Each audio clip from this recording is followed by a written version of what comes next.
everybody，咁我就位於呢個怡保 YMCA 嘅位置啦，我係出席呢個 Rescue Life 24安心保嘅呢個 launching 嘅 event 啦。我哋知道啦，怡保係一個比較適合退休嘅地方，而且咧大部分嘅年輕人咧都會出外波工作嘅，就留低好多啲老人家喺屋企，萬一跌倒或者發生啲咩緊急事件咧，就比較危險啲。我哋睇下呢個 Rescue Life 24安心保點樣幫到我哋屋企嘅老人家啦。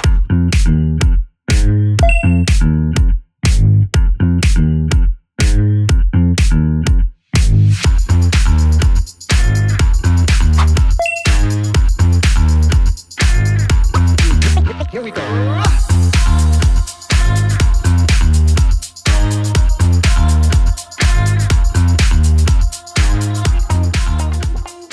咁我身邊呢位呢，就係來自呢個 Rescue Life 24安心保嘅呢位 Kelvin Chai 啦。首先我問你第一個問題啊，點解呢個產品叫做安心保而唔係叫做平安鐘？因為平安鐘大家都知道係啲咩嘢嘛，係咪？因為我都係 get feedback 啦 from 呢度嘅人啦，我哋唔中意送鐘，送呢樣嘢俾人嘅時候，你送一個安心保你，送一個保護你，而唔係好似送鐘咁樣啦。有啲人笨燈嘛，好似講有呢樣嘢就會好安心，亦都係一個寶貝嚟嘅。啱，你可以 summary 一下講下呢個安心保嘅用途。佢主要係俾兩個情況可以用啦，一個係俾老人家，一個係俾嗰啲有少少老人痴呆嘅人，佢可以帶住咯。最主要嘅用處咧就係第一，老人家喺屋企嘅時候最驚就係跌倒啦。咁佢跌倒嘅時候，佢就即刻可以撳個粒仔，就可以幫到佢啦。呢個係最緊要嘅，因為老人家最驚係咩？就係跌倒，係啦，跌倒都冇想講，跌倒冇人理先至係最得人驚，好大件事㗎。好似正話我哋醫生都有講啦，好多佢嘅身邊嘅朋友就係跌倒之後冇人理佢，佢平時係扎扎跳好健康嘅，但係佢一跌倒嗰一刻啊，哇係好傷，跟住你係好無助啊，你屋企嗌啊，嗌都冇人聽啊，即係咁嘅情況你知冇？你點樣嗌都冇人會知道，嗰個就會係好無助咯。At least 佢唔需要嗌，佢就係需要撳一粒掣。因為呢樣嘢曾經都發生喺我身上，因為我抹得曾經抹地抹到一半，響個樓梯跌咗落嚟，之後我喺外埠做工，佢喺個地下坐一段時間先上翻嚟，所以呢樣嘢我都覺得好重要。點解會將呢個產品帶嚟怡保啊？就好似我講咯，其實我身邊咧都好多老人家嘅朋友，因為我哋喺怡保啊，我哋有各階層嘅朋友嘅，我亦都有好多老友記啦，佢哋全部都係咁上下年紀。我最大識得嘅朋友咧係92歲嘅，我睇到佢行路啊，我都覺得好驚啊有時。同埋當時咧我都係做呢個物業管理嘅，我哋都發現好多老人家係喺屋企過身嘅，所以我就覺得哇，有冇乜嘢係作為一個企業家我哋可以做嘅？嗰陣我哋就上網睇啦，我用咗好多年嘅時間，終於遇到可以同我一齊合作嘅partner Mr. G 家，佢就將呢個喺新加坡去研發出嚟嘅嘢帶嚟我哋馬來西亞。主要出呢個產品係要幫到人，咁你有啲咩 special 優惠俾觀眾啊？而家我哋有呢個